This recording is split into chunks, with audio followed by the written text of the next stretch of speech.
Hi everybody, today we're going to have a look at the SOS button and breakdown buttons. Now these buttons have been regular features in these vehicles for some time now, whether it be like the Grand we're sitting in here, or whether it's an ocean or coast or beach. This is something that was introduced through Europe, so it was a European initiative. This is for every vehicle to have an SOS or an emergency call button that's in there. And how essentially the system works is in the vehicle, underneath the vehicle somewhere, there is a data SIM, which then gives the vehicle access to the internet. So in the event of an accident, these are connected to the buttons above here.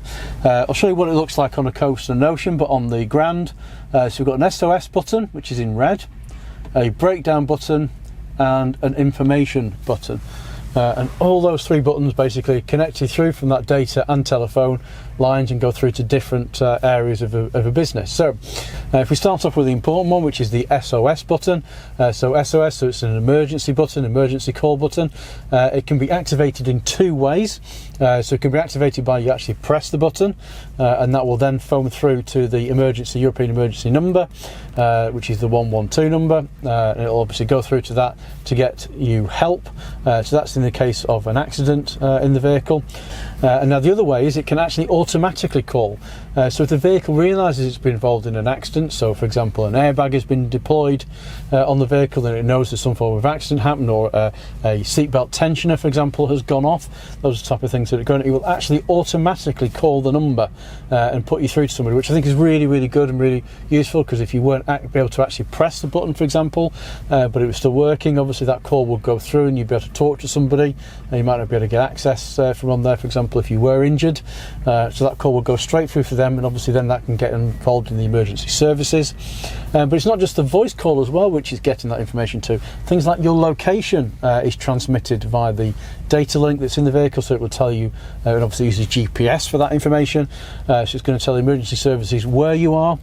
I think in the notes it mentions about how many passengers are in the vehicle, so I'm assuming that's using the tensioners in the seatbelt, so it knows how many people are actually sitting in the vehicle or have a seatbelt on.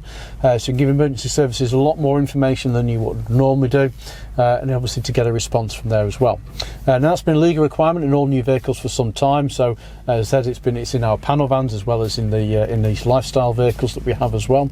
So I said there's two ways: automatically call involved in an accident, or if the accident isn't one that's caused airbags and things to go off, obviously you can press the button yourself, it'll take you through to that number, and then obviously then they can organise emergency service and emergency rescue for you. And just to clarify, that is an actual person you're going to talk to, so it just actually phone somebody, and then obviously you can communicate with them, and as well as that it's sending the data as well. So there's two things happening really there. Then we're going to move on to the breakdown button, which is the spanner button that's up here.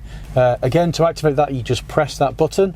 That then goes through to the Volkswagen call centre, and obviously from that point on then they can organise things for you.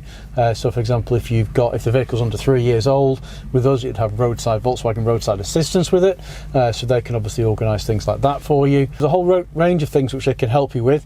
The point is it's one press of a button, so you don't have to worry about finding your number on your butt pack and things like that, for example, who to get through to. Just give that button a press and it'll call straight through to them. And again, it does the same thing as before, so it's relaying that data information to you as well, so where you are, where your location is, for example, which is really vitally important because it can speed the process up a lot that's in there as well. And you can just have somebody else on the phone you can talk to, especially if you're on your own. If your vehicle's broken down or you've been in an accident, it's very helpful to be able to speak to somebody as well. They can obviously reassure you, give you information about, for example, not to be in the vehicle and to get out of the vehicle and stand on the side of the road if you're on a motorway and things like that, just to try to kind of run through those things with you over the phone. And then finally the I, which is the information button. That goes through to an information hotline, and now this is not available in every country. I'm pretty sure it doesn't work here in the UK at the moment. Just work in Germany, for example, that's there, so it goes through to an information hotline, and then you can ask questions and things like that. So that particular button is not something we really look at here. It's probably something that might be coming in the future, but not actually at this present time. So how do we know that all these systems are working? So we're going to swap into the vehicle in the showroom in a moment, because this particular one hasn't been PDI'd, hasn't had its pre-delivery inspection yet, and these things are set up at that particular time. So at the moment these aren't working, but you would normally expect to see these in green, the SOS button with a little green light next to it. If you're on a call, that green light then starts to flash. and if, for example, somebody that you didn't want to press the button and it could call through, to cancel it, just press and hold the button again, and that light then should actually go to a solid green button again, and that's basically cancelled the call. Now, all these basic functions which you get with the vehicle are standard. There are additional functions through what we call the WeConnect, or the WeConnect app, which lets you connect your vehicle to your phone, and then obviously there are different functions which you can get on top of that. The SOS button is something which is standard. You don't have to have that set up configured at all. We are going to run through that in the next couple of videos, so in the next couple of weeks we're going to take you through all those different functions you can, and how they work within the different media systems which you've got here as well, and the different options you can have, including how you can actually purchase data to use that data sim which is hidden in the vehicle, for example. So those are things we're going to cover again in the next couple of weeks in videos that we've got coming up shortly. So I hope you found that useful, what we've been through today. If you have, give us a thumbs up, give us a like. If you don't subscribe, please do subscribe. I can't emphasise enough how much it does help the channel out, subscribing to us. Click those notification bells as well, so you get a notification as soon as we post something new, and we'll see you next time.